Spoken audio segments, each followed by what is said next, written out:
Mr. Corey, if you're out to cause Sue any trouble... I'm not out to cause anybody trouble. I only want to talk to her, Ernie. I can tell you one thing. She's not going to talk to you or anybody else until after the heat is off. But, Ernie... Hey, listen, Mr. Corey, I shouldn't even be here. Ernie, I need your help. Sue needs my help, too. And shooting off my mouth about her and Danny ain't going to do her one bit of good. Ruby shouldn't have told you what happened. Ruby didn't tell me. She told Rachel. She still had no business talking about it. But you yourself said Rachel's all right. Look, do you want her to spend years in prison for a crime she didn't commit? I don't want to put my cousin in prison either. I'm not asking you to do that. All I'm asking you is to give me a little more information.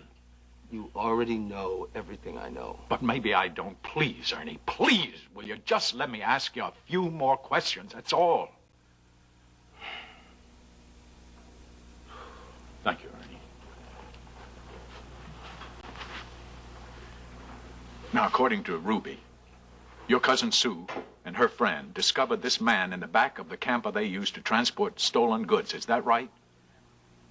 Yeah. They found him in the back of the camper with all the loot. But they have no idea why he was there or where he came from?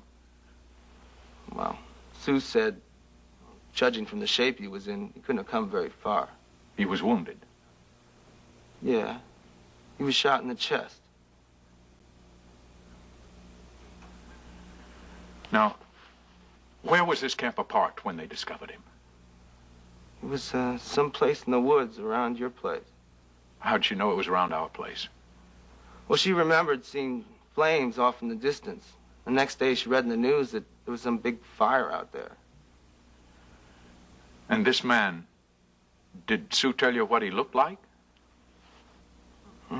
She said he was young, good looking. That's about it. So she did get a good look at him? Sure, she got a good look at him.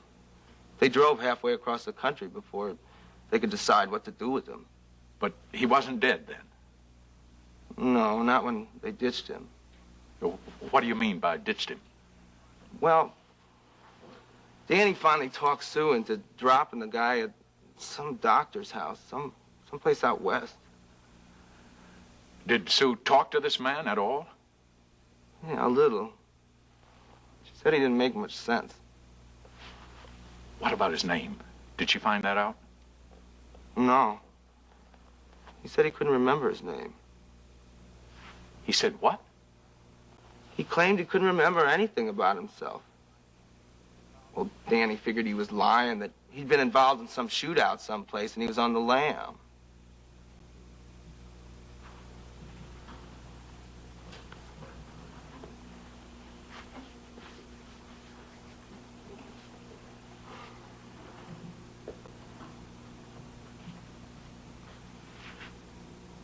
Ernie, are you absolutely certain Sue didn't give you any idea of where she and Danny were headed? I told you she didn't. Hey, listen, I'm her closest relative. If she was going to tell anybody, it would have been me. Now, what about this man, Danny, you keep talking about? Yeah, he's a bum. I told Sue he was no good for her.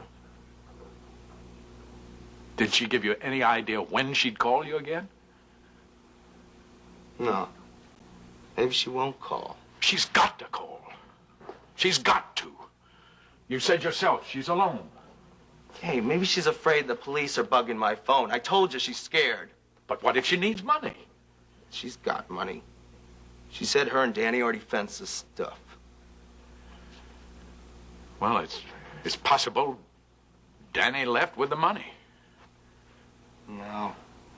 She said he gave her half. That way he figured at least she wouldn't squeal on him. Well, then why did she call you in the first place? I don't know. What I figured, she just needed somebody to talk to.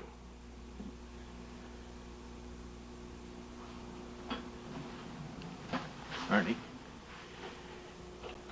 if she calls you again, you've got to get in touch with me. I don't think she'd be into that. Not even if I paid her well for the information she'd give me? Hey, why should she risk her neck, huh? I told you she don't need the money.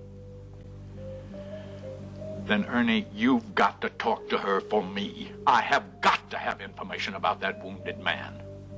What if she doesn't tell me any more about him? Find out where she is. Find out for me. I'll pay you well. You've got to let me see her, Ernie. I swear to you, I will not let anyone know where she is.